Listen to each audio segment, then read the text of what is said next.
మీనరాశి వారికి జూన్ నెల సాధారణ ఫలితాలతో ప్రారంభమైన నెల రెండవ భాగంలో మంచి మార్పులు కనిపించే అవకాశం ఉంది. ముఖ్యంగా జూన్ 2 తర్వాత గురుగ్రహం ప్రభావం బలపడటం వలన కుటుంబం, ప్రేమ, ఆర్థిక పరిస్థితుల్లో క్రమంగా సుఫలితాలు పెరుగుతాయి. ఉద్యోగస్తులకు ఒత్తిడి ఉన్నప్పటికీ ఈ నెల మధ్య నుంచి గుర్తింపు పెరుగుతుంది. కొత్త అవకాశాలు, ప్రమోషన్ చర్చలు రావచ్చు. ప్రభుత్వ ఉద్యోగాల కోసం ప్రయత్నించే వారికి శుభ సూచనలు కనిపిస్తున్నాయి. జూన్ 20 తర్వాత ఉన్నతాధికారుల సహకారం లభించే అవకాశం ఉంది.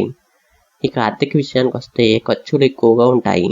ముఖ్యంగా కుటుంబ అవసరాలపై డబ్బు వెచ్చించాల్సి రావచ్చు. పెట్టుబడుల్లో తొందరపడకండి. నెల చివరిలో అకస్మాత్తుగా ధనలాభం లేదా బకాయిలు తిరిగి రావచ్చు. భూమి, ఇల్లు, వాహన విషయాల్లో శుభ సూచనలు కనిపిస్తున్నాయి. దాంపత్య జీవితంలో చిన్న అపార్థాలు రావచ్చు, కానీ మాట్లాడుకుని పరిష్కరించుకుంటారు. ప్రేమలో ఉన్నవారికి జూన్ 2వ భాగం అనుకూలంగా ఉంటుంది. కుటుంబంలో శుభకార్య చర్చలు మొదలయ్యే సూచనలు ఉన్నాయి. తల్లిదండ్రుల ఆరోగ్యంపై శ్రద్ధ అవసరం. నిద్రలేమి, మానసిక ఒత్తిడి, అలసట సమస్యలు రావచ్చు. ఆహారపు అలవాట్లు జాగ్రత్తగా చూసుకోవాలి. యోగా, ధ్యానం చేయటం మంచిది. శని ప్రభావం వలన శరీర బలహీనత అనిపించవచ్చు. విద్యార్థులకు నెల చివరలో ఫోకస్ పెరుగుతుంది. విదేశీయ విద్య లేదా ఉద్యోగ ప్రయత్నాలకు మంచి సమయం. కొత్త కోర్సు నేర్చుకోవడానికి అనుకూలమైన కాలం.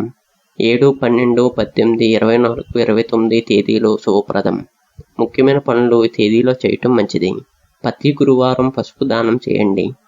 ఓం నమో నారాయణ అనే మంత్రాన్ని 108 సార్లు చెప్పించడం మంచిది. శనివారం హనుమాన్ ఆలయాన్ని దర్శించడం మంచిది. పేదవారికి అన్నదానం చేస్తే శుభఫలితాలు పెరుగుతాయి. మొత్తంగా జూన్ నెల మీనరాశి వారికి మొదట ఒత్తిడి ఉన్న నెల చివరికి అదృష్టం కలిసి వచ్చే సూచనలు బలంగా కనిపిస్తున్నాయి. కుటుంబం, కెరియర్, ఆర్థిక రంగాల్లో క్రమంగా మెరుగుదల ఉంటుంది.